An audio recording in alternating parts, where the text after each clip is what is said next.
Bħala parti mill-Konferenza Ġenerali Annwali tal-Partit Laburista, il-ħamis filgħaxija ġie organizzat workshop mill-Għaqda Nisa Laburisti.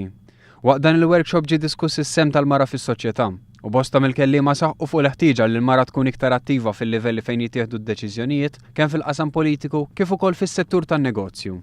Saret enfasi fuq il-bżonn li iktar nisa jimpenjaw ruħhom fil-politika biex mhux biss isemmaw leħinhom imma jimpenjaw ruħhom fit-tħarriġ ta' drittijiet taċ-ċittadini.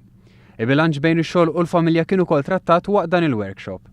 Dawk preżenti kellhom l-opportunità wkoll li jgħaddu l-idejat tagħhom dwar kif l-Għaqda Nisa Laburisti tista' tkun riformata biex tilqa' l-isfidi tal-ġejjieni. L-Għaqda qed tħares biex tilqa' fiha nisa li ġejjin minn kull sfera tas-soċjetà fosthom żgħażagħ, nisa b'karriera, nisa tal-familja u anzjani. Il-workshop ġie indirizzat minn numru ta' nisa fosthom Monika Farrugia mill-Eżekuttiv Nazzjonali, Carmen Ċantar, manager ta' kumpanija, Carmen Sammut, chairman ta' Fondazzjoni Ideat u Veronique Dalli, avukat. Preżenti għal dan il-workshop kien hemm il-Prim Ministru mexxej Laburista Joseph Muscat.